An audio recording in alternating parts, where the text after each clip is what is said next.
parce que mën na rentrer dans le cadre justement ci luy mën a décrisper tension bi nga xam ne quand même mi ngi continuer di planer ci réew mi surtout ñun médias yi nga xam ne jamono ji véritablement ku waxal yàlla rek mbir yi métti na lool ci ñun.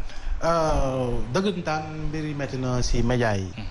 au-delà véritablement d'une crise économique. boo xam ne cette crise là Mohamed. du autres nekkatul crise conjoncturelle de léegi pratiquement c'est structurel dans la presse. Le temps ñuy trouver véritablement un modèle économique plus viable. pour véritablement des entreprises de presse économiquement beaucoup plus rentables. économiquement beaucoup plus rentables. je dis bien. pour ñuy le temps ñuy dugg ci li nga xam ne moo di waxtaan bi jëm sur la loi sur la publicité. jàpp naa ni Mohamed. du rafet ci Sénégal chaque année rapport génn nga perte ay place par rapport ak li nga xam ne moo soxal ak yelleefu journaliste yi. parce que tey jii boo jógee 73e place tabbi 103e xaw ma 104e place. boo demee organisation bu mel ni CFJ bu nekk New York. depuis le 1er décembre 2021 nga dugg si li nga xam moo di zone rouge.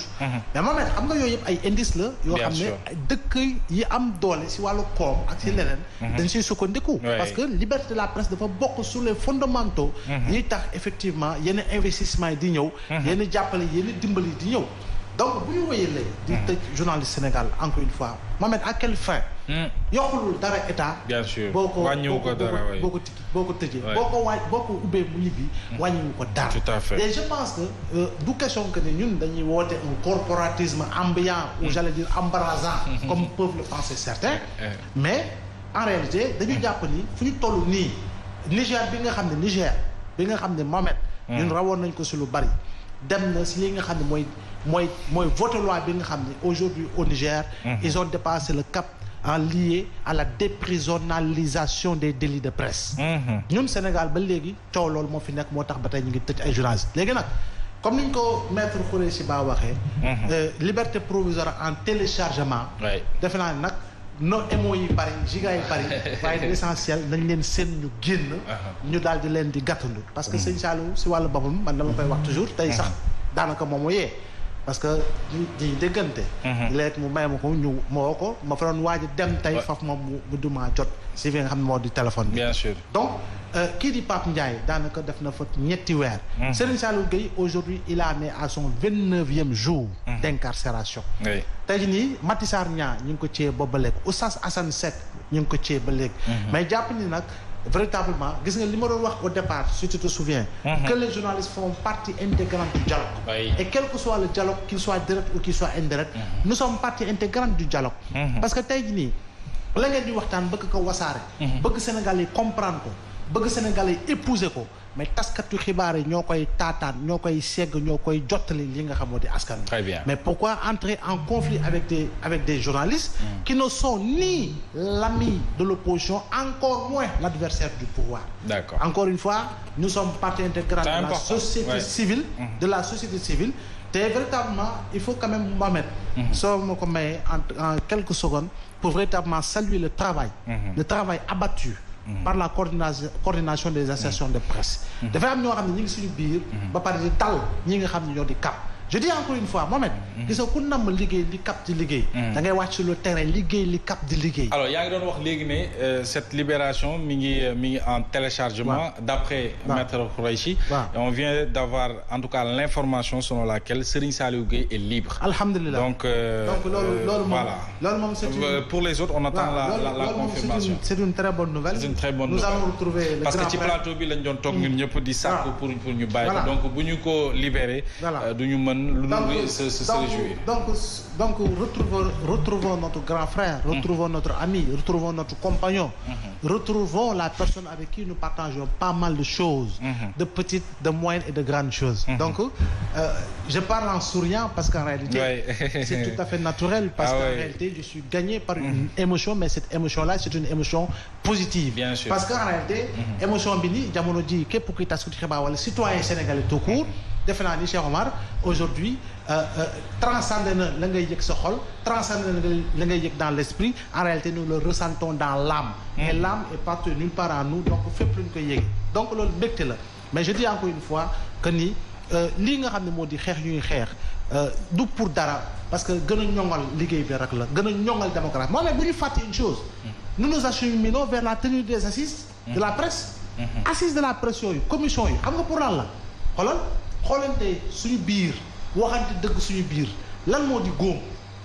lan moo di alcool ba lan moo di jafe-jafe yi lan moo di yenn problème yi nga xam ne ñun ñu ngi koy am si suñu wàllu liggéey ndaxam fa ñu teg éthique mën nga fa fa ñu teg déontologie mën nga fa lan mooy recul lan la ñu war a soppeer ñi defe naa nag assises yooyu bu ñu si demee taskatu xibaar yi professionnel nañu ñëw ñoom ñëpp bokk dugg si biir commission yi ñu liggéey ba nga xam ne effectivement daañu génne ab téere boo xam ne effectivement tout journaliste dina sa mën a conformé wu comme politicien bi keneen nu muy naan charte de gouvernance démocratique baa mi ngi nii wala conclusion commission nationale de réformisation mi ngi nii au moins ñu mën a xam ni suñu liggéey Mohamed kenn mënu ko ñoŋal suñu bopp ñoo ko mën a ñoŋal ñu ñoo ko mën a defar ñu ñoo mën a dugg si li nga xam ni mooy éviter véritablement le piège des prébendes éviter le piège du mercenariat informationnel. Ah si, Cheikh Omar. Mais c'est important. C'est-à-dire que ce piège-là, il faut quand même ñun suñu wàllu bopp ñu xam ni loolu yëpp dafa nekk gàkk te gàkk googu xam nga moo ko undu mooy encore une fois le modèle économique. Le modèle économique aujourd'hui assise yooyu je pense que c'est le lieu et le moment pour en parler. Mais encore une fois il faut rendre un vibrant hommage à la coordination des associations de presse. Toutes les organisations faîtières autour de la CAP qui véritablement mènent le combat bon an mal an dur metti xaw a yomb etc. Demain c'est le conseil des médias. Tout le monde devra venir y participer. C'est symbolique et je pense que c'est toujours un moment un haut lieu pour véritablement rencontrer des confrères les consoeurs s'affronter waxtaan sottante xalaat réewandoo yuuxandoo tàccandoo voilà.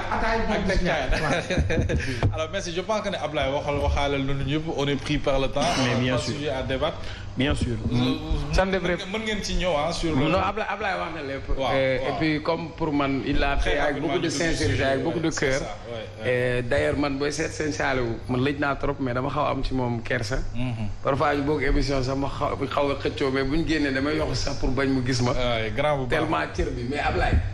man bële paas xam nga j'avais dit à Saliou Joseph toog ay clémence ay nañu non pour man amul ay clémence c'est-à-dire lu warul nekk daa warta nekk.